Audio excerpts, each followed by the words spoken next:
J'ai arrêté l'école à 18 ans, j'ai même pas le bac. J'aime bien dire que j'ai un bac -2 et j'ai créé ma première boîte à 19 ans. J'ai littéralement une armée de 2500 clones sur YouTube qui se bat pour moi gratos pour attirer des gens. C'est ça en fait. Je veux que mes business maximisent ma liberté. Je suis pas là pour maximiser mon revenu. En moyenne, je voyage 6 mois par an, des fois plus. L'année dernière, en 2024, j'ai voyagé 7 mois et demi. Je prends pas de risques démesurés, je prends des risques mais mesurés.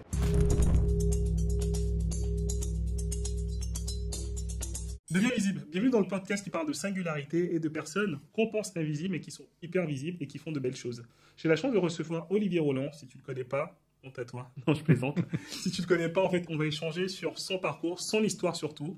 Et voilà, je te laisse le découvrir tout de suite. Salut Olivier. Salut. Ça va? Bah ouais, merci de m'inviter. Avec grand plaisir, merci à toi.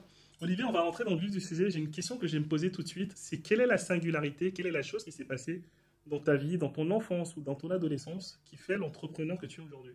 Ouais, alors c'est une excellente question. Moi déjà, j'ai démarré l'entrepreneuriat très jeune parce que j'ai arrêté l'école à 18 ans. J'ai même pas le bac. J'aime bien dire que j'ai un bac -2 et j'ai créé ma première boîte à 19 ans, tu vois. Et une des raisons qui a fait que j'ai démarré si jeune, honnêtement, c'est que j'ai toujours été relativement indépendant. Ma mère te dira que voilà, j'étais casse-pied. J'aimais pas suivre les instructions et tout ça. Et alors, tu cherches un incident, c'est ça dans ma vie? Je sais pas si vraiment un incident, mais en tout cas, bon, là, j'étais rebelle. Je voyais mon père comme un anti-modèle un peu, tu vois, et j'ai toujours essayé de réfléchir par moi-même. Alors du coup, j'étais un peu bizarre à l'école. En quatrième, j'étais le souffre de l'or de la classe. J'ai été timide longtemps, je n'osais pas parler aux filles. Donc c'était un peu le gars bizarre, c'est le geek à l'école qui est pas très populaire.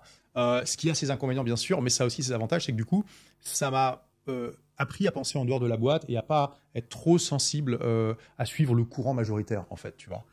Quand je voyais des modes, des trucs que les gens avaient à me demander mais à quoi ça sert concrètement, tu vois, pourquoi ils font ça, etc.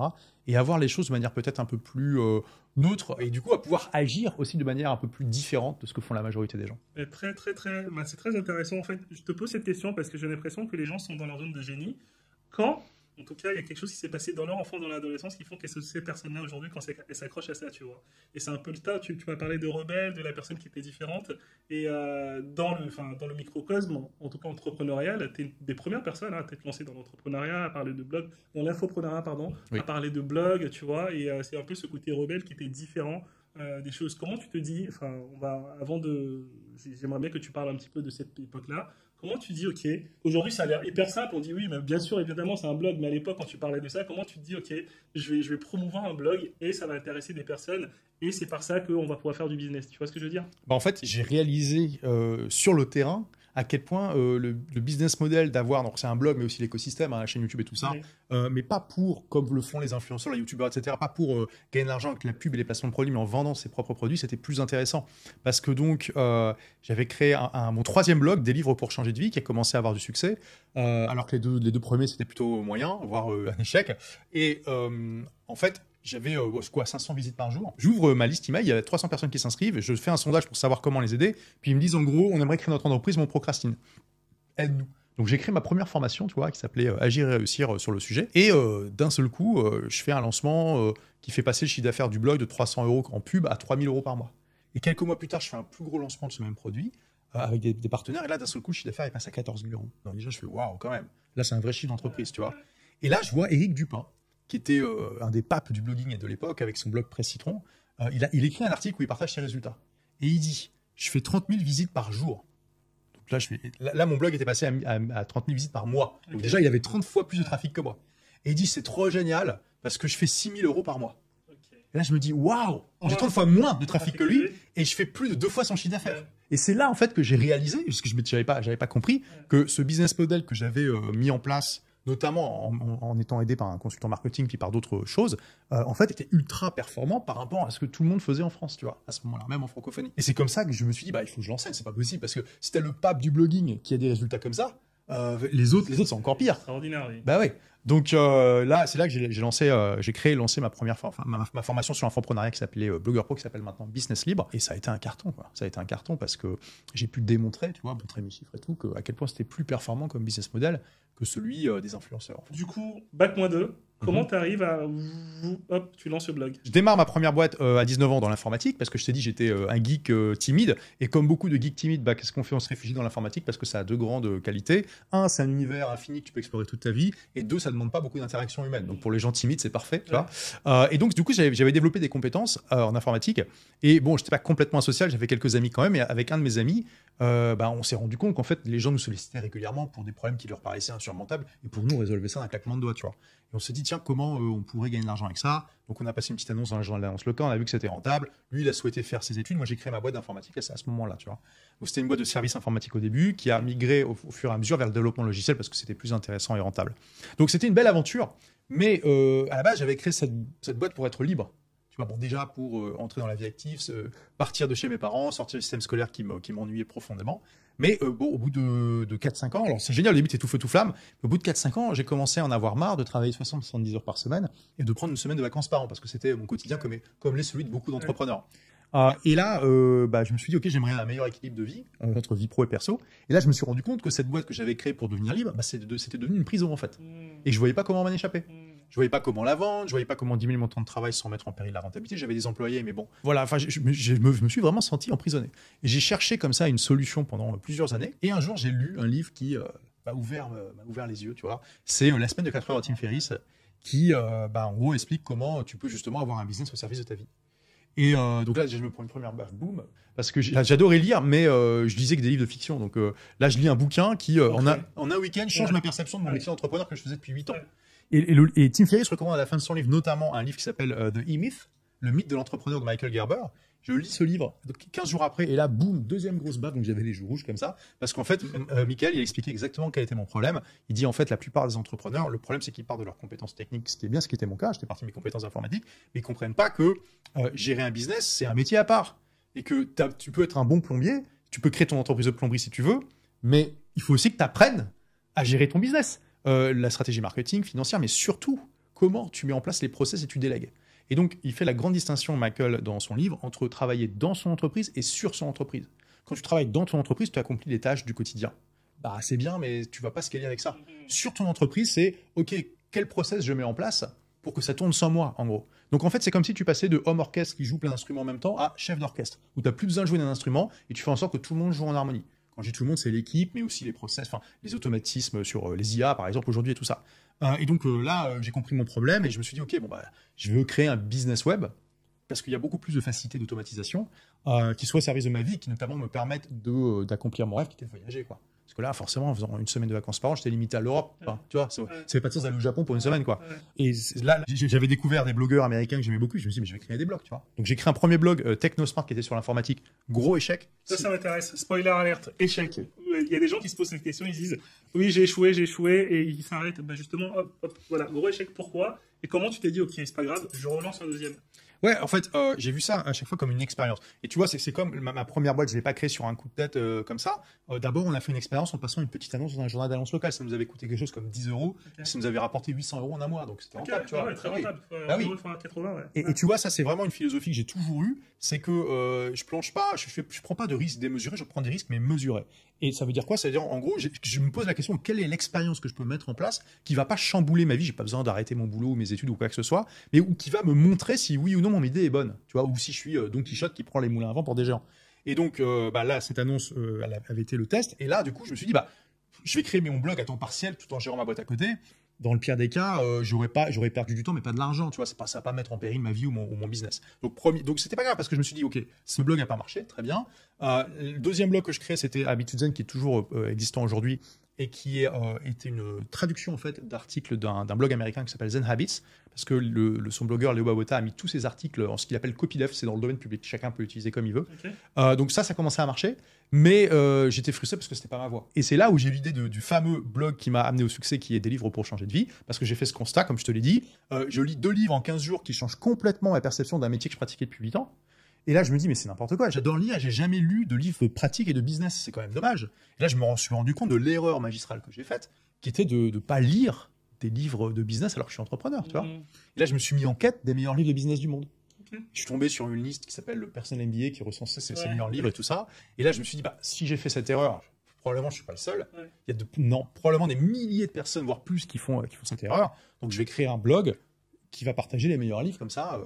Et puis dans lequel aussi je vais pouvoir montrer ça. C'était intéressant, ça m'a distingué des justes chroniqueurs de bouquins.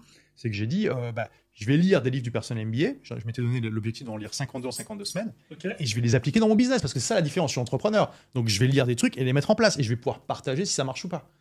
Donc forcément, c'est intéressant. Et c'est comme ça en fait que ça a commencé, tu vois. Okay. Ouais.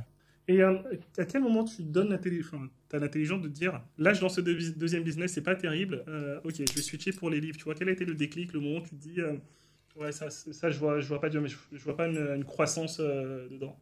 Oui, écoute, Technosmart, je l'ai quand même continué, mais quand j'ai démarré pour des livres pour changer de vie, il a démarré de manière tellement fulgurante en fait, que je me suis dit, j'arrête Technosmart. Par contre, j'ai continué Habituzen pendant longtemps. Je l'ai quand même mis en pause pendant 1 an, je crois, en 2009, puis je l'ai repris après. Parce que c'était facile, il suffisait de traduire. Puis après, j'ai pris des gens qui l'ont traduit pour moi. Et vraiment, des livres pour changer de vie, ça a été le truc qui a fonctionné. C'est ce que je recommande à mes élèves aujourd'hui, c'est que vous pouvez démarrer 2 ou 3. Alors quand je dis blog, c'est avec l'écosystème et tout ça. Et puis au bout de 3-6 mois, vous choisissez le blog qui fonctionne le mieux. Et vous pouvez, ça marche aussi pour les plateformes. Moi, je recommande à mes élèves de tester toutes les plateformes. Mais au bout d'un certain temps, de quelques mois, typiquement 6 mois, vous identifiez les plateformes sur lesquelles vous avez le plus de traction et vous vous sentez le plus à l'aise et vous allez plutôt mettre la priorité là-dessus. Et sur les autres, vous allez plutôt recycler votre contenu. Donc par exemple, si YouTube ça marche bien pour vous, à partir des vidéos YouTube, vous en faites des vidéos verticales que vous mettez sur TikTok, Instagram et en short, mais c'est pas votre focus principal. Okay. Parce que c'est pas possible d'être bon sur toutes les plateformes en même temps, c'est compliqué. Et puis l'algorithme il est différent, la façon de penser est différente. Les codes sont différents. Mais par contre, recycler du contenu existant et les mettre, ça mange pas de pain. Ouais. C'est toujours ça. T'as toujours des gens qui tombent dessus et tu sais jamais ce que ça t'amène en fait. Et donc après ça, formation, t'apprends aux gens donc du coup à gagner de l'argent grâce à leur blog. Ouais. Et l'écosystème, je précise, c'est pas juste le site. C'est quoi l'écosystème ? C'est tout, quoi. C'est ça, c'est les plateformes. Déjà, tout le monde devrait avoir une page Facebook, une chaîne YouTube aujourd'hui, même le boulanger du quartier. Puis après, tous les autres, tu vois, Pinterest, LinkedIn. Alors, bon, si t'es pas du tout dans le B2B, LinkedIn, c'est plus optionnel. Si tu touches un public féminin, Pinterest, X, Twitter, ça dépend des domaines. Instagram, alors, chaque média social est plus ou moins facultatif par rapport au domaine. Mais je recommande à mes élèves de tout tester et de voir ce qui marche, tu vois. Mais oui, j'ai jamais enseigné le fait d'avoir juste un site isolé, ça fait pas de sens. L'idée, c'est d'avoir un écosystème pour être résilient, c'est-à-dire ne pas être dépendant d'une plateforme parce que tu peux te faire bannir à n'importe quel moment. Il y a des périodes, tu vois, entre les années 2020 et 2024, il y avait beaucoup de censure sur les médias. Je veux dire, même Donald Trump, il s'est fait bannir des médias sociaux, quand même. Je veux dire, bon, donc ça peut revenir ce genre de période, tu vois, où il y a plus de censure que d'habitude. Tu peux te faire virer ta chaîne et tout. L'idée, c'est de jamais être dépendant d'un seul canal. Et quand tu as un canal qui marche mieux, tu t'en sers en partie pour faire des vases communicants et amener tes followers sur d'autres canaux, et en particulier, c'est super important, ta liste email, parce que c'est le seul canal de diffusion qui t'appartient. Tous les autres, t'es pas chez toi, t'es locataire. Ok. Pour toi, c'est quoi l'échec ? Ouais, c'est une bonne question, ça. Bon, l'échec, de manière basique, c'est juste quand t'as pas réussi quelque chose que tu voulais faire. Ouais.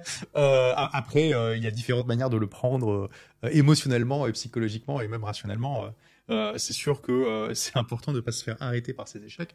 En fait, faut voir, ça dépend comment tu vois les choses, parce que par exemple, tu vois, moi j'étais déterminé à avoir un business web au service de ma vie, mais je savais pas comment j'allais le faire. Donc quand j'ai créé mon premier blog Technosmart, je me suis pas dit c'est soit ce blog soit rien, tu vois. Je me suis dit on va voir si ça marche, si ça marche pas je testerai autre chose. Donc j'étais pas, tu vois, ça c'est important aussi pour surmonter l'échec, c'est important d'être persévérant, mais d'être persévérant de manière intelligente. C'est ce que j'appelle la méta-persévérance. C'est que si tu veux creuser un trou dans le mur et que tu commences à taper avec ta tête, si tu n'arrives pas, après 10 fois que tu as tapé la tête et que ça ne marche pas, est-ce que tu dois persévérer ? Non.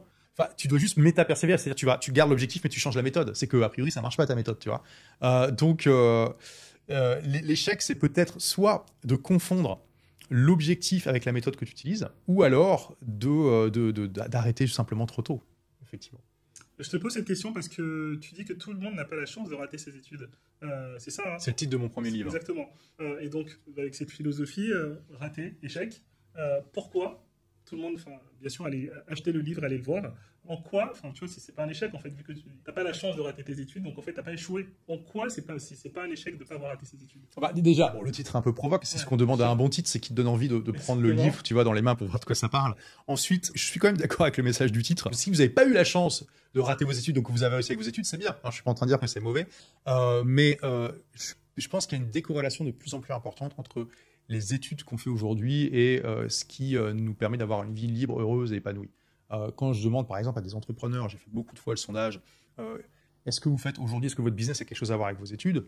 Dans au moins un tiers des cas, ça peut monter à 50% ou plus dans certains cas, c'est pas le cas. Donc c'est quand même intéressant, tu vois. Parce que l'entrepreneuriat, c'est une manière de s'émanciper du carcan des diplômes. Tu vois, je donne l'exemple, quand j'avais ma boîte de prestations informatiques, on avait notamment comme client Peugeot, les filiales de Peugeot commerciales dans le nord de la France, et on gérait leur parc informatique. Okay. Et donc, quand ils m'ont fait passer l'entretien pour savoir s'ils allaient me prendre en prestataire, ils m'ont posé plein de questions, mais à aucun moment, ils m'ont demandé mon diplôme. Alors que si j'avais postulé pour exactement le même poste en tant qu'employé, c'est la première chose qu'ils m'auraient demandé. Mais simplement, comme j'avais ma boîte, la question leur est même pas venue à l'esprit, parce qu'on estime qu'un entrepreneur, il a déjà fait ses preuves, en fait. Si sa boîte marche, c'est qu'il est compétent.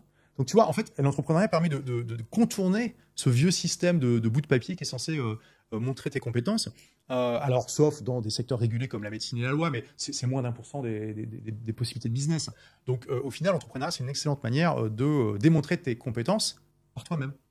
Tu vois, et donc, ce que j'ai voulu dire dans mon livre, c'est que c'est pas parce qu'on a raté ses études qu'on peut pas rater, qu'on peut pas avoir du succès dans la vie, et que même parfois réussir dans l'école, c'est peut-être même trop rentrer dans le moule, parce que j'analyse, tu vois, la généalogie du système éducatif en Occident, et en fait, en gros, en France c'était le cas, et dans beaucoup de pays occidentaux aussi, c'est que ça a été créé, le système moderne éducatif a été créé au 19e siècle, fin du 19e siècle, pour avoir des citoyens productifs dans une économie industrielle. Ça voulait dire quoi? Bons ouvriers, bons soldats, en gros. Donc ça veut dire il fallait que les élèves apprennent l'obéissance à l'autorité. Donc tu avais le maître qui avait le pouvoir suprême. À l'époque, tout le monde était en uniforme. C'était organisé comme une église, comme une usine, pardon. Ouais. Le système éducatif, tu avais une sonnette toutes les heures. Tout le monde était en uniforme. Enfin, c'était l'usine. Et aujourd'hui, ça a un peu évolué, mais les fondamentaux. Ça, hein. Oui, c'est ça. Les fondamentaux et philosophiques restent les mêmes, en fait. Et donc, ça veut dire quoi aussi? Ça veut dire que à l'époque, les gouvernements se méfiaient énormément des révolutionnaires. En France, par exemple, donc l'école est gratuite et obligatoire pour tous, c'est 1884 ou 88, Jules Ferry, et quelques années avant, il y avait eu la Commune à Paris, en 1870, où il y a une révolution communiste qui a pris le pouvoir à Paris pendant la guerre avec la Prusse. Donc pour eux, dans l'esprit des gouvernants de l'époque, rebelle égale révolutionnaire. Donc on ne voulait pas de gens qui pensent en dehors de la boîte. On voulait de gens qui soient suffisamment éduqués pour être des bons employés à l'usine, des bons soldats, c'est tout.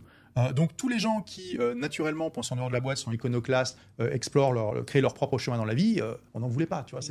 Il fallait qu'ils rentrent dans le moule. On n'en veut toujours pas en ce moment. Mais non, et c'est ça. Et donc tout ça, il y a une inertie qui fait que dans le système, comme c'est pas vraiment pensé, ça reste quand même extrêmement présent dans le système actuel. Et du coup, tu vois, ce que j'appelle les rebelles intelligents, le système n'est pas conçu pour eux. Donc en général, ils s'y épanouissent pas. Moi, c'était mon cas. Tu vois, après, on peut être comme ça et quand même réussir dans le système scolaire. Mais au final, si vous ressentez une petite voix au fond de vous qui vous dit, OK, j'ai passé le plus gros diplôme possible, j'ai le bon job dans une bonne boîte, mais que finalement, ça suffit pas, qu'il vous manque quelque chose pour devenir la meilleure version de vous-même, c'est peut-être qu'il faut sortir du moule et justement commencer à créer votre propre aventure plutôt que de suivre les sillons imposés par la société. J'avais vu une image, en fait, on montrait l'école en 1800 et l'école en 2020. Et c'est exactement la même chose, tu vois, ça n'a pas changé. Enfin, l'école, moi là, j'ai fait une école de commerce, j'ai un bac plus 8, moi. Que ça soit, je sais pas, il y a 20 ans, quand j'ai fait mon école de commerce, et maintenant, c'est exactement la même chose, parce qu'en fait, aujourd'hui, j'interviens dans les écoles de commerce où j'étais, tu vois, c'est exactement le même système, ça n'a pas changé. En fait, je posais une question, parce que du coup, quand j'y vais, je leur dis, alors, vous faites quoi aujourd'hui? En ce moment, vous faites quoi comme cours? Est-ce qu'on vous apprend l'intelligence financière, l'intelligence relationnelle, émotionnelle? Et non, c'est exactement les mêmes matières que nous faisons. Moi, j'ai fait il y a 20 ans et je pense que d'autres ont fait avant.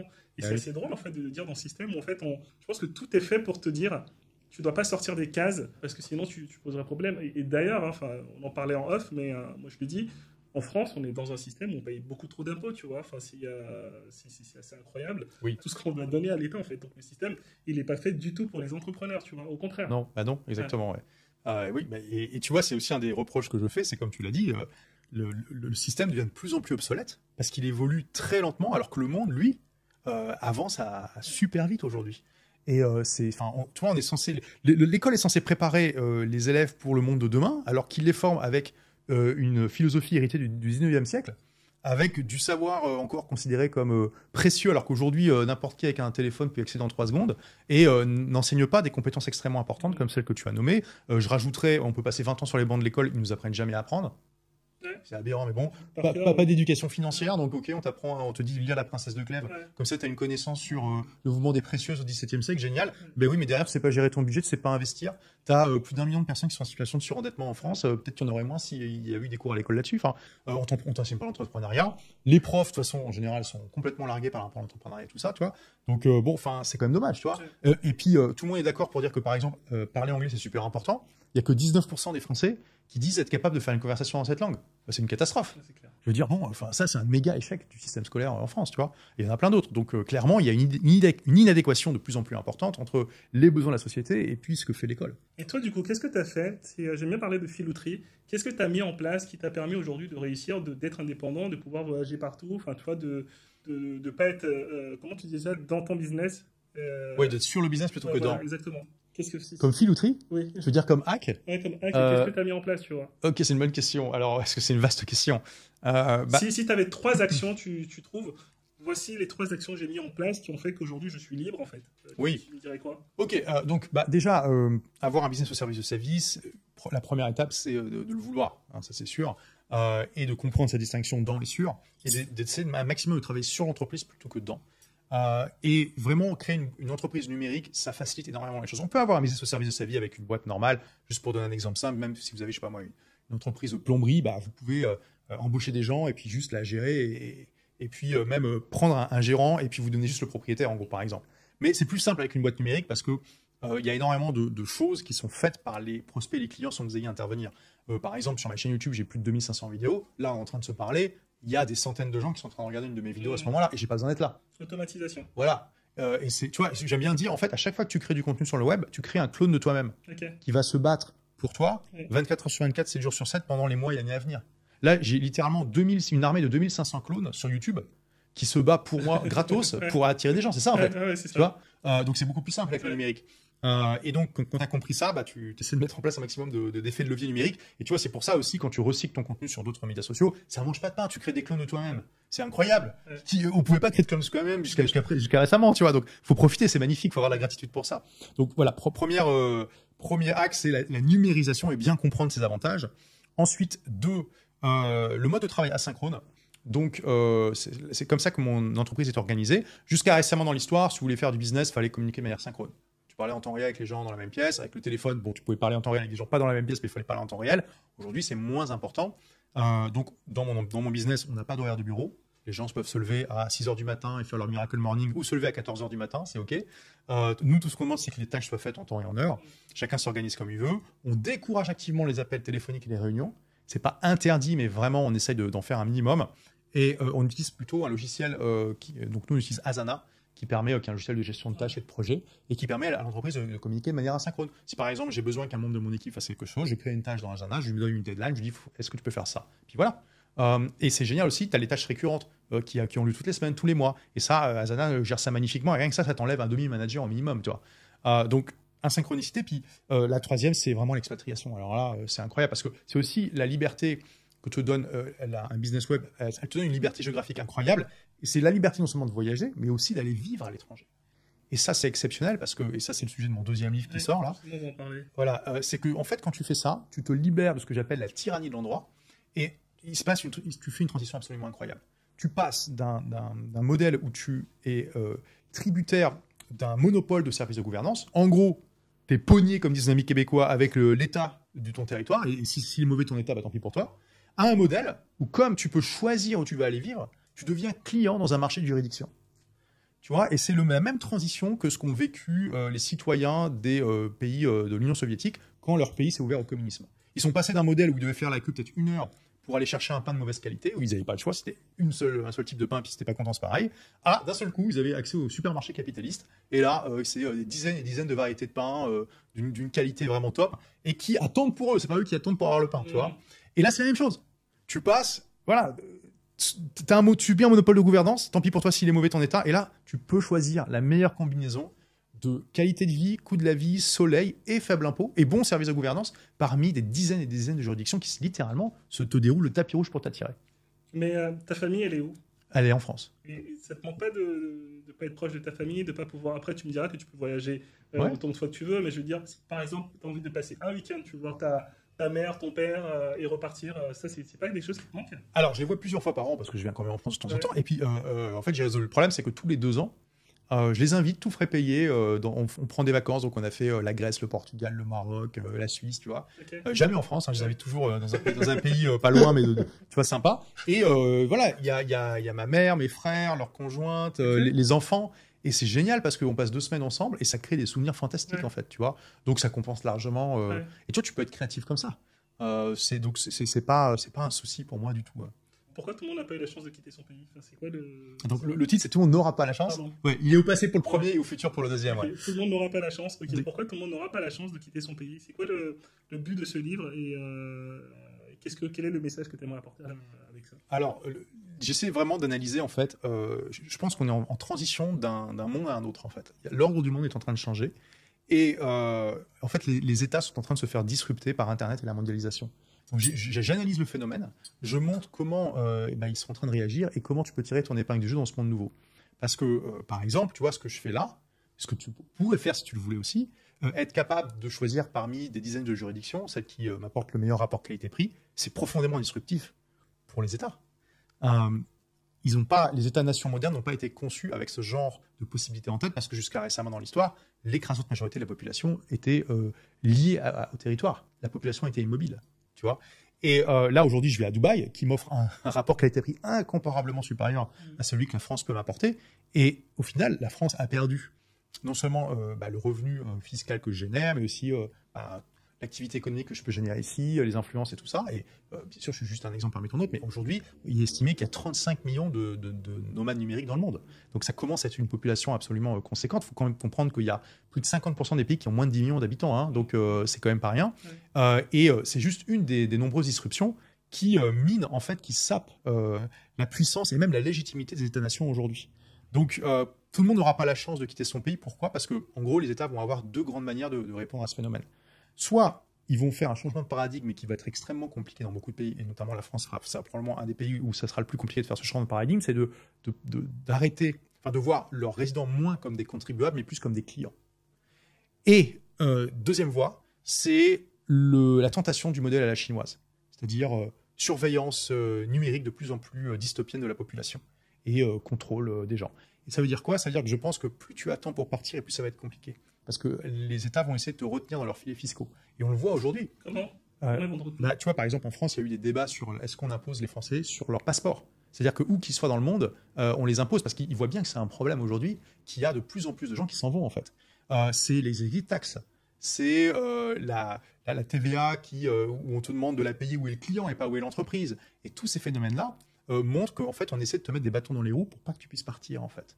Et je vois ça comme une forme de néo-féodalisme parce que ça rappelle en fait l'époque du Moyen-Âge où le paysan était la propriété de son seigneur, était attaché à la terre, et s'il voulait partir sur un autre fait, il fallait qu'il demande l'autorisation de son seigneur, tu vois. Donc il y a vraiment un risque qu'on glisse vers un modèle comme ça.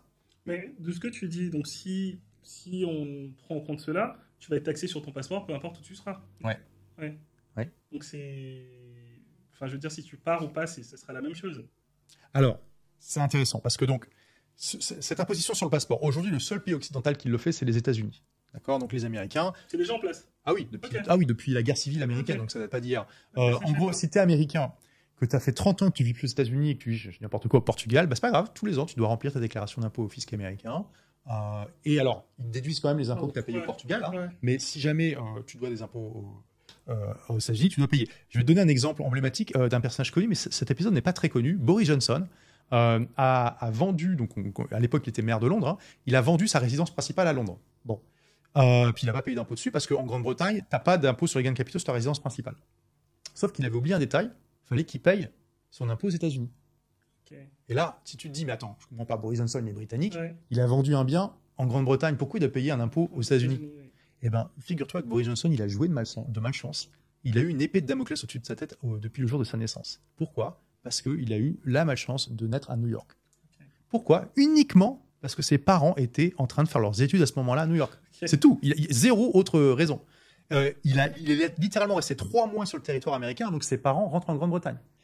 Depuis sa naissance, il n'est jamais allé vivre aux États-Unis. Mais aux États-Unis, si tu es né sur le sol américain, tu deviens américain. Exactement, ouais. Et là, du coup, quand tu quand il a vendu sa maison à Londres, comme il était américain, il devait aux États-Unis, tu payes des impôts sur les gains de capitaux sur ta résidence principale. Donc il devait payer aux États-Unis un impôt pour une maison qu'il avait vendue à Londres, alors qu'il était ce qu'on appelle un Américain accidentel. Donc déjà, ça te montre le genre de problèmes qui peuvent se créer quand tu commences à imposer les gens sur la nationalité. Ça l'a tellement échaudé cet épisode qu'il a renoncé à sa nationalité américaine en 2016. Ouais. Bah, je ne savais pas, c'était hyper intéressant. Ouais, intéressant. Et donc, il y a plein d'Américains accidentels comme ça qui sont pris dans les mailles du filet. Mais donc, en France, ça fait depuis 2010 à peu près que Jean-Luc Mélenchon insiste pour qu'on fasse pareil. Parce que l'extrême gauche ne trouve pas normal que des gens comme moi puissent s'expatrier pour eux. Moi, je suis antéchrist, tu vois. Et donc, il a insisté à tel point qu'il y a eu une enquête par une commission de l'Assemblée nationale en 2019 qui a fait un rapport de 90 pages sur le sujet. Et leur conclusion, c'est pas possible que la France fasse pareil, pour plusieurs raisons. Déjà, admettons que la France mette ça en place dans ses lois nationales. La France a signé des traités fiscaux avec 130 pays, à peu près, 125, quelque chose comme ça. Les traités l'emportent toujours sur la loi nationale. Donc, c'est pas parce que tu dis, OK, à partir de maintenant, les Français qui vivent en Angleterre, par exemple, doivent payer en France, ça marchera pas parce que le traité entre l'Angleterre et la France te protège. Donc, il faudrait qu'elle renégocie chaque traité, en sachant que, allez, elle peut peut-être en renégocier entre 3 et 4 par an. Donc, déjà, elle a du temps. Et surtout que les autres pays voudront quelque chose en échange. Si tu demandes un avantage, parce que si tu veux taxer les Français qui vivent en Espagne, en Grande-Bretagne, tout ça, eux, ils vont perdre un peu aussi en revenus, puisque les Français vont moins dépenser, donc ils vont vouloir quelque chose en échange. Exactement. Donc c'est pas sûr que la France soit gagnante. Ensuite, ça va faire exploser le nombre de Français qui vont renoncer à leur passeport, parce que c'est ce qui s'est vu avec les États-Unis. Parce qu'on va dire que ce droit d'imposition sur le passeport américain, c'était plutôt théorique. Mais à partir de 2010, ils ont mis en place le FATCA, qui fait qu'en gros, il y a une surveillance financière qui fait que le fisc américain est au courant. À partir de l'implémentation de ce système, le nombre d'Américains qui ont renoncé à leur passeport, ça a explosé. Ça a été multiplié par 4, je crois, un truc comme ça. J'ai vu qu'il y a Bernard Arnault qui a demandé la nationalité belge, parce qu'en fait, tu vois, comme il venait se faire taxer, il fait taxer de plus en plus, et que le Made in France a commencé à être compliqué.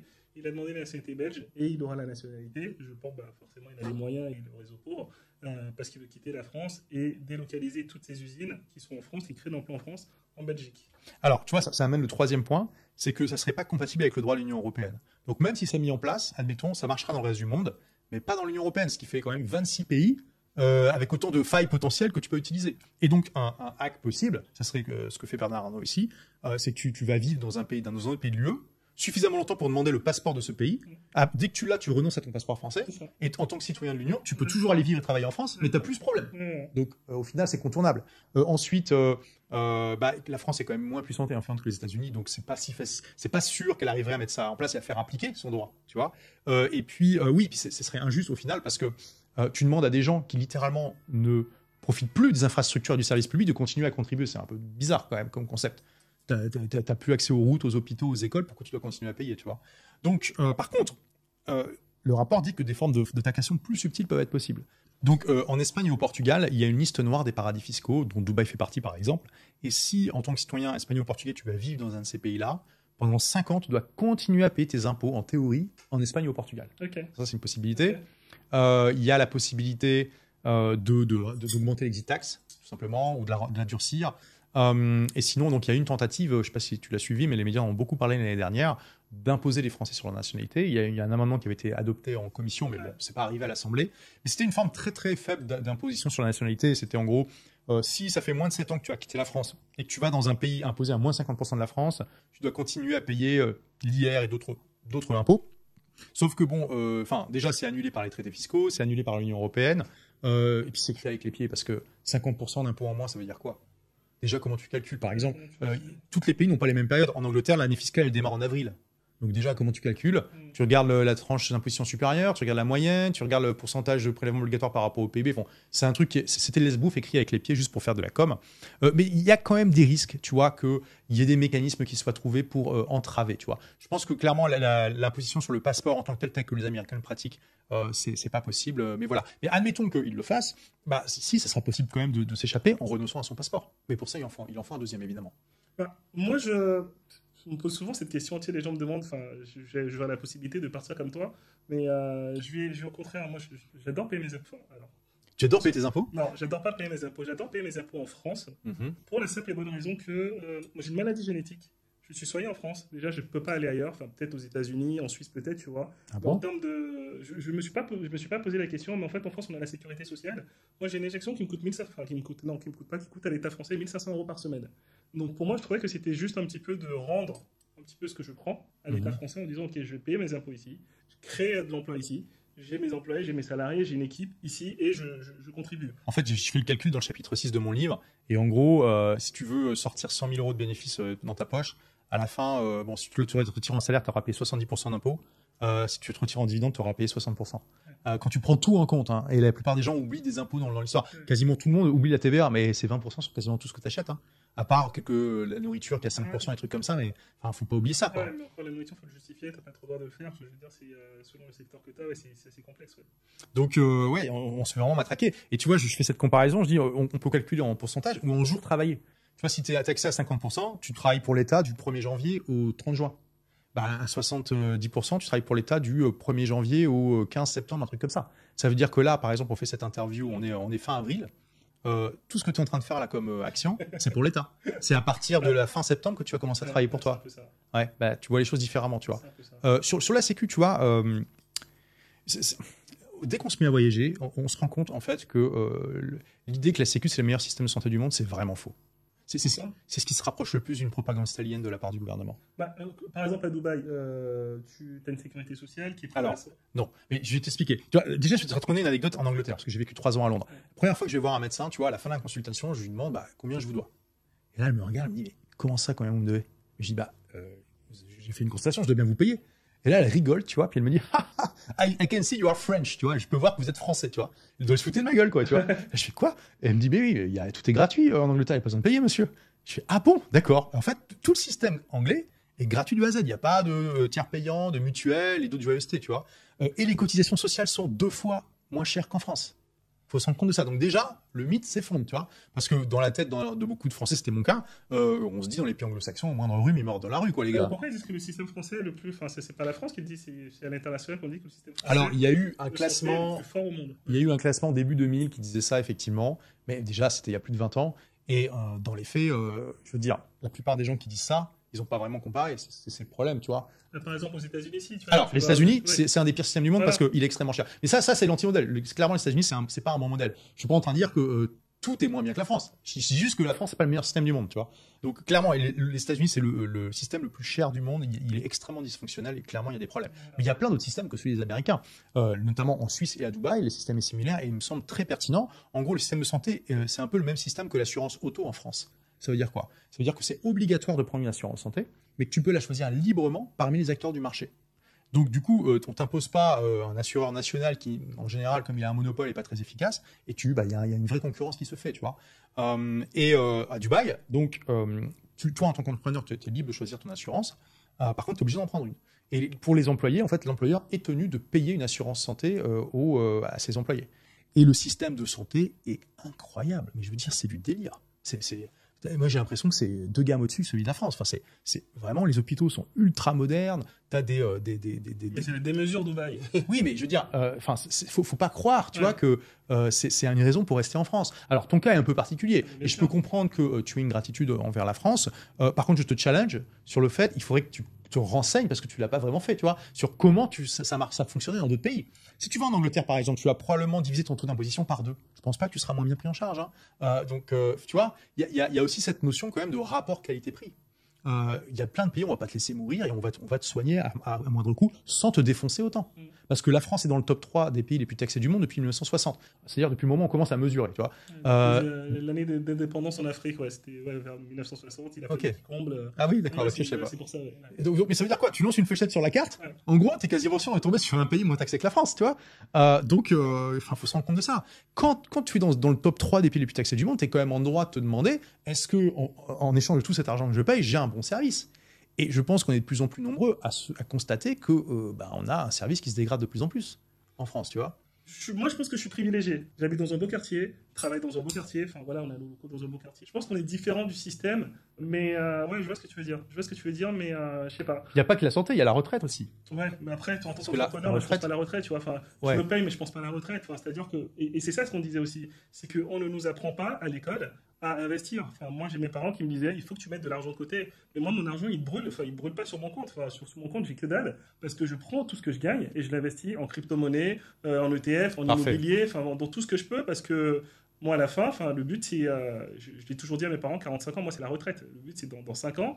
T'as 40 ans, là? Ouais, j'ai 40 ans. Dans 5 ans, c'est si quelqu'un veut reprendre Visible, l'Académie, bien lui en face, je le vends, il n'y a pas de problème. Ou sinon, bah, je mets quelqu'un qui va gérer ça, mais moi, je ne gère pas je ne gère plus ce truc-là, tu vois.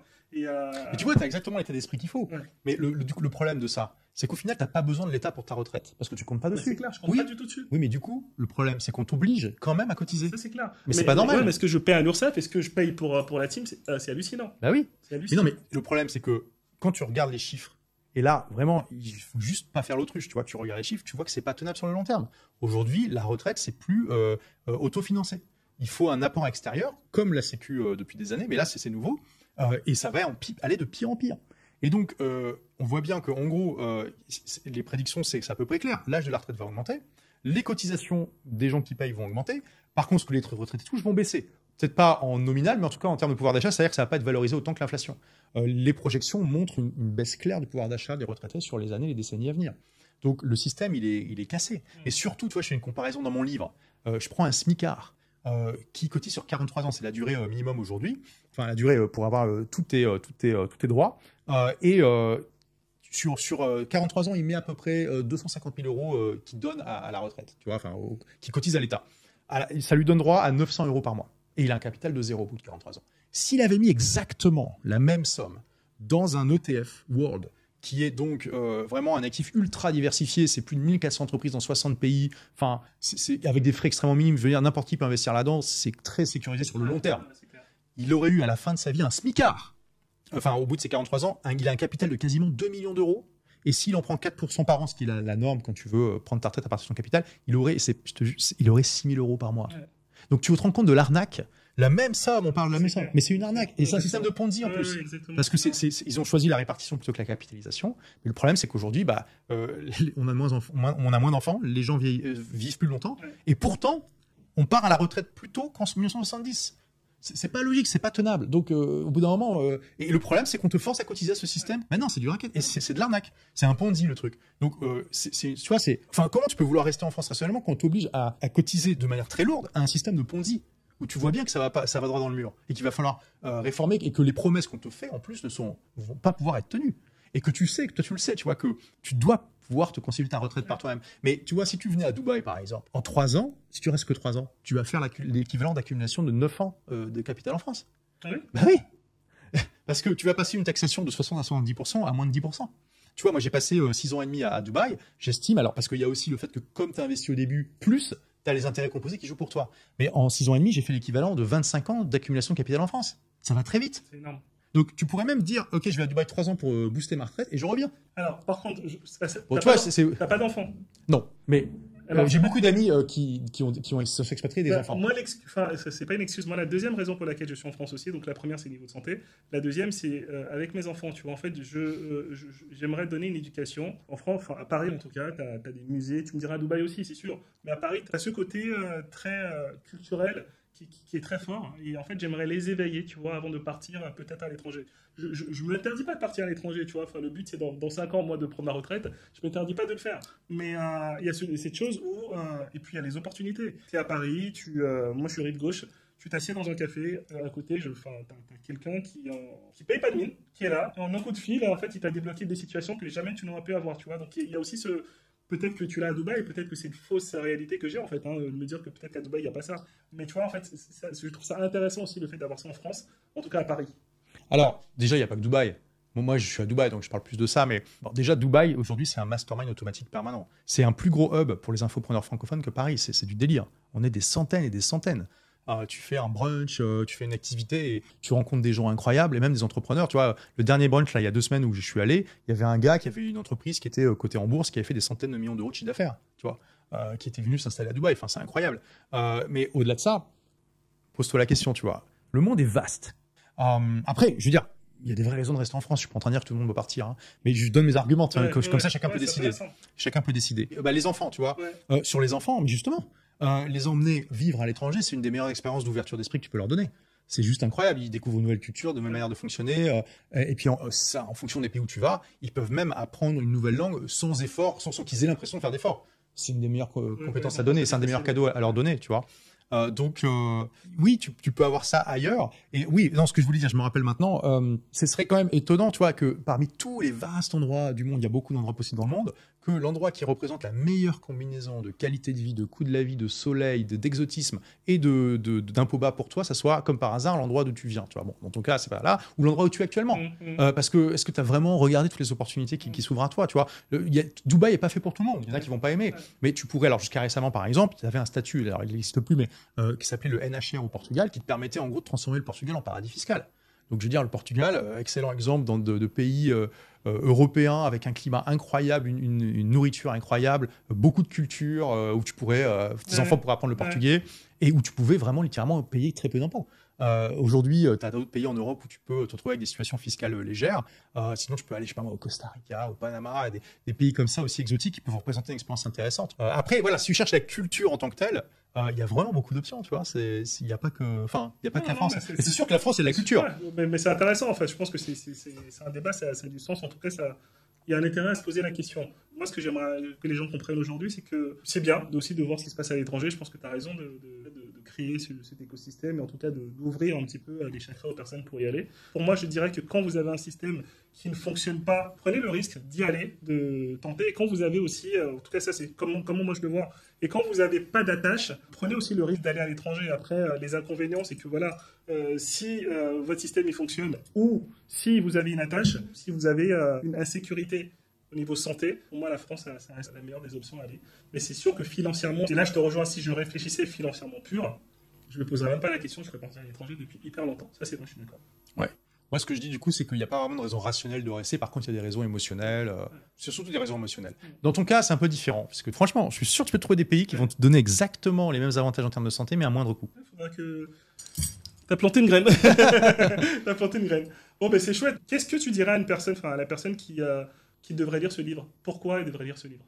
Si vous voulez comprendre mieux la transition qu'on est en train de vivre, parce que c'est vraiment un angle mort que les médias ont et beaucoup même de politiciens, de penseurs, c'est qu'ils ne comprennent pas que les États-nations sont disruptés par toutes ces technologies et qu'il y a des nouvelles formes de gouvernance qui sont en train d'émerger. Et aussi, pour pouvoir optimiser votre bonheur, votre liberté et aussi votre imposition en allant choisir, trouver cet endroit dans le monde qui vous attend, qui vous tend les bras pour maximiser tout ça et votre bien-être. Tu dirais quoi à l'Olivier, un rebelle, je sais pas, de 14 ans, adolescent par rapport à aujourd'hui? Je lui dirais plein de choses.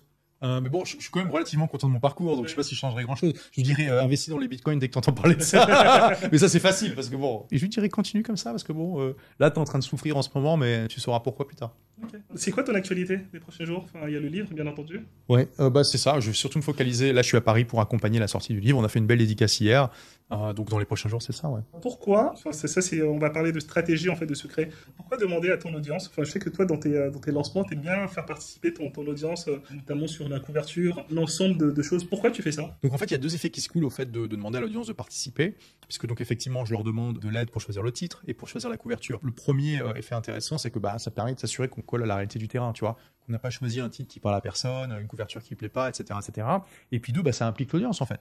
Du coup, c'est aussi un petit peu son bébé, tu vois, le livre. Et quand le livre sort, c'est pas juste un livre, c'est aussi le livre auquel ils ont participé. Donc, ça mange vraiment pas de pain de le faire. Il y a pas de raison de pas le faire. Ok. Et t'as pas peur par exemple, quand tu fais un choix de couverture, que quelqu'un prenne ta couverture, la dépose et que tu puisses plus la déposer? C'est une question con, je sais, mais en fait, si tu veux, j'ai fait ce sondage-là, on m'a posé cette question. D'accord. Non, parce que en fait, moi, je fais un concours sur 99 Design, tu vois. Donc, il y a plusieurs couvertures qui sont proposées. C'est la propriété des designers. Hein. Si quelqu'un la dépose, il s'expose à des poursuites. Mais tu penses qu'en amont, les designers, eux, ils ont déposé leur... Non, mais je veux dire, ils peuvent facilement prouver que c'est eux qui l'ont créé. Tu vois, on a l'historique sur 99 Design. Moi, je peux, enfin, ça serait vraiment stupide de leur part de faire ça. Ouais. Là, clairement, ils s'exposent à des attaques et en cas de contestation de tribunal, ils vont perdre. Hein. Ok, super. Si tu avais quelqu'un à recommander pour le prochain podcast, ça serait qui? C'est une bonne question. Tu cherches quel type de personne? Un entrepreneur. Écoute... Quelqu'un qui est différent, tu vois, qui a une singularité qui est différente. Est-ce que tu as déjà interviewé Benoît Washtenga de Bonne Gueule? De Bonne Gueule, non, pas du tout. Sa singularité, c'est que c'est un des rares infopreneurs, si ce n'est le seul en francophonie, à avoir créé tout un réseau de magasins physiques. Donc c'est intéressant, tu vois. Dans les youtubeurs, il y a Chris Poisson Fécond, intéressant, et puis Laurent Cardon de Trash. J'ai le jeu si c'était à refaire. Comment? Si c'était à refaire. Ouais, vas-y. Entreprise seule ou avec des associés? Plutôt seul. Moi, j'ai toujours été seul. Je suis un peu un loup solitaire, donc j'aime bien avoir la liberté de faire mes propres choix. Pourquoi? Ouais, bah parce que moi, en fait, Entreprise seule ou avec des associés? plutôt seul. Moi, j'ai toujours été seul. Je suis un peu un loup solitaire, donc j'aime bien avoir la liberté de faire mes propres choix. Pourquoi? Ouais, bah parce que moi, en fait, je veux que mes business maximisent ma liberté, tu vois. Ok. Et je suis pas là pour maximiser mon revenu. Sinon, je organiserais mon business autrement. Clairement, avoir des associés, ça a beaucoup d'avantages. Mais ça maximise pas ta liberté parce que tu n'es forcément jamais d'accord à 100% avec ce que l'autre veut. Des fois, ça crée des conflits et je veux pas de ça. Tu t'aimerais être un entrepreneur discret ou un entrepreneur qui soit visible et qui est reconnu de tous? J'ai un peu les deux en fait, c'est ça l'avantage. Je suis à la fois visible mais relativement discret, dans le sens où je partage pas toute ma vie privée non plus sur les réseaux. Et tu vois, j'ai la notoriété, j'aime bien dire j'ai la notoriété du batteur du groupe. C'est-à-dire que sur scène, c'est bon, le public il est en délire, c'est génial, il m'aime bien. Je suis reconnu dans la profession, mais je peux quand même aller acheter ma baguette sans qu'on me saute dessus, tu vois. Ouais. Donc c'est cool, c'est exactement le type de célébrité qu'il faut. Ouais. Libre et fragile ou contraint mais sûr de toi? Libre et fragile. Ok. Ouais. Dans le contrôle ou laisser les autres penser ce qu'ils veulent? Non, laisser les autres penser ce qu'ils veulent, mais par contre avoir le droit d'argumenter quand même, parce que ça c'est important pour moi, de pouvoir débattre, tu vois. Business passion ou business rentable? Si t'as un business passion qui est pas rentable, c'est pas un business. Donc pour moi, c'est un peu, tu vois, une contradiction. Donc, si c'est un business, normalement, c'est rentable. Donc, dans ce cas, la passion. Si la question, c'est plutôt business très rentable ou business juste rentable mais passion, je prendrais plutôt business rentable passion. Ok. Partir à l'étranger ou rester en France? Partir à l'étranger, c'est pas photo. Hein. Clairement, c'est une des meilleures décisions de ma vie. Hein. C'est vrai? Ah ouais, ah oui, oh là là, je suis tellement content de l'avoir fait. Tu fais combien de pays ou combien de destinations? Tu vois, quand tu pars combien de temps dans une année? En moyenne, je voyage 6 mois par an, des fois plus. L'année dernière, en 2024, j'ai voyagé 7 mois et demi. Ok. Et ça dépend des pays. Je crois qu'en 2023, j'ai fait 7 nouveaux pays. Et une quinzaine de pays en tout, si je me rappelle bien. Et ça te manque pas de... Ça, c'est moi, tu vois. Ouais. Oui, mais ma base est quand même à Dubaï. Oui. C'est pas quelque chose que les gens sont obligés de faire. Hein. Non, mais bien sûr. On n'est pas obligé de devenir nomade pour Mais toi, ça te manque pas le... non, au contraire, ça me manquerait si je voyageais pas. C'est vrai? Ouais, j'adore ça. De rester, je sais pas, une semaine... Ah bah oui, ça m'arrive. Oui, un mois? Non, mais oui. Par exemple, là, l'année dernière, je suis resté 2 mois au Brésil. Ok. Et j'ai fait 1 mois à São Paulo, 1 mois à Praia, qui est dans le nord-est, c'est un des meilleurs spots de kitesurf du monde, et j'ai kité tous les jours. C'était cool. Non, j'aime bien. Mais j'aime bien, en fait, varier les plaisirs. Il y a des moments où je vais voyager, peut-être 2 fins. Je vais faire une semaine, d'autres où je vais me poser 1 mois, et ça va être top, puis d'autres où je suis posé à Dubaï. Ok. Où est-ce qu'on peut te retrouver, Olivier? Écoute, donc là, en ce moment, plutôt dans le livre, tout le monde n'aura pas la chance de quitter son pays. Et sinon, peut-être sur ma chaîne YouTube, tu vois. Okay. Est-ce qu'il y a un truc que j'ai dit, dont on n'a pas parlé, dont tu aimerais parler là? Il y a plein de trucs, mais peut-être que tu vois, tu as parlé du fait que tu investis dans les cryptos. Je parle beaucoup des cryptos dans mon livre. Parce que c'est un des exemples des disruptions qu'amène Internet par rapport aux États. C'est qu'aujourd'hui, avec le Bitcoin, Ethereum et d'autres cryptos, on peut littéralement séparer l'État et la monnaie. Et alors que jusqu'à présent, c'était pas possible ou très compliqué. Et en fait, faut quand même se rendre compte que ça a une portée politique considérable. Aujourd'hui, techniquement, les États sont obsolètes dans leur rôle de garant de la monnaie. Ça ne sert plus à rien. Non pas qu'ils le sont plus aujourd'hui, mais c'est juste que ça ne sert plus à rien. C'est-à-dire qu'ils peuvent continuer à s'arroger ce droit par la coercition, mais ce n'est plus une obligation. C'est-à-dire qu'on a la liberté aujourd'hui de pouvoir utiliser la monnaie qu'on veut, tu vois. Et on n'a plus besoin de ces États. Donc, c'est intéressant. Donc, est-ce que pour pouvoir conserver ce pouvoir, ils vont devoir le rendre obligatoire. Mais ce n'est plus une obligation technique. Donc, c'est fondamental comme disruption. C'est une des nombreuses disruptions qui minent le pouvoir des États. Mais c'est aussi une formidable opportunité pour l'humanité de manière générale et toute communauté ou individu qui tirait parti de ça. Et moi, personnellement, je suis très, très optimiste sur l'avenir du Bitcoin à long terme, ainsi que de l'Ethereum, un peu moins d'Ethereum, mais le Bitcoin, vraiment, je pense que, ça c'est mon avis personnel, hein, la question de Bitcoin à 1 million, c'est pas une question de si, c'est une question de quand. Tu vois. Après, ça peut être dans 20 ans. Hein. C'est sûr que ça viendra. Ouais, ça peut être dans 20 ans, ça peut être dans 5 ans, on ne sait pas. Mais voilà. Donc, je pense quand même qu'on peut avoir une stratégie d'investissement asymétrique dans le Bitcoin avec très peu de risques. Typiquement, vous investissez 1% de votre patrimoine, 1%, 5% si vraiment vous êtes optimiste. Et voilà, c'est tout. Vous investissez 1% de votre patrimoine en Bitcoin et vous n'avez pas le droit, très important, de le vendre moins de 5 ans après l'avoir acheté. Idéalement 10 ans. Honnêtement, dans le pire des cas, vous perdez 1% ou 5%. Bon, ça va pas être la fin du monde, vous allez pouvoir survivre. Dans le meilleur des cas, si Bitcoin fait x10 et vous étiez à 5%, ça augmente de 50% votre capital. Si ça fait x100, bon, ça voudrait dire un Bitcoin à 10 millions, il faut voir, est-ce que ça va l'atteindre un jour, on ne sait pas.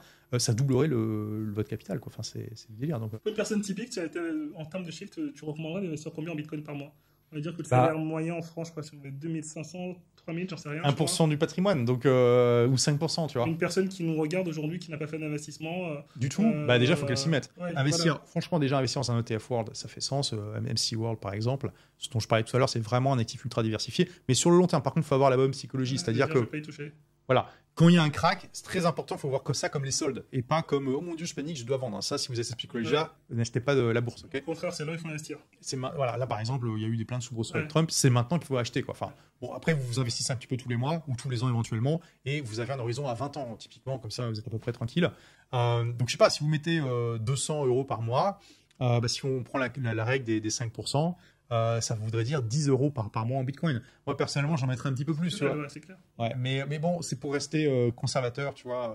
Quand tu donnes des conseils à des gens comme ça, tu sais jamais qui écoute. Ouais, bien sûr. Donc voilà, mais il faut avoir la bonne psychologie et vous achetez pour le long terme, très très important. 5 cafés, 10 euros. Ouais, par mois, c'est bien, ouais. Ton secret pour être visible, ça serait quoi? Bah, ça serait de déjà démarrer parce que beaucoup de gens aimeraient bien mais font jamais rien, donc Ouais. c'est un peu dommage. Ouais. Et de persévérer, quoi. Clairement, le succès, ça arrive pas en 3 secondes. Probablement, vous allez faire beaucoup d'échecs entre deux et d'explorer plein de plateformes et puis de trouver les plateformes et les formats qui vous conviennent le mieux. Il y en a pour qui c'est plus l'écrit, d'autres c'est plus les vidéos longues, d'autres c'est plus les vidéos courtes, d'autres c'est plus les posts, Instagram. Donc, faut trouver, mais vous pouvez pas trouver si vous explorez pas. Tu vois, c'est comme les gens qui n'ont pas de passion. Moi, je leur dis, c'est probablement un problème d'exploration. C'est que peut-être tu es passionné de parachute, mais tu n'as jamais fait de parachutisme de ta vie. Peut-être que tu es passionné de plongée, mais tu n'as jamais plongé de ta vie. Donc, comment je peux savoir, tu vois. Donc, tant que vous n'avez pas testé différents formats, vous ne pouvez pas savoir ce qui vous plaît le plus. Merci beaucoup, Olivier, en tout cas, pour cet échange. Quel est le mot de la fin? Agissez. Parfait. Curiosité, passion, exploration, livre. C'était un superbe échange. Dis-moi en commentaire ce que tu en as pensé et n'hésite pas à aller regarder le livre d'Olivier. Tout le monde n'aura pas la chance de quitter son pays, disponible sur toutes les plateformes. Je te mets le visuel juste là et tu peux le retrouver partout. Dis-moi en commentaire ce que tu en as pensé et chapeau à toi.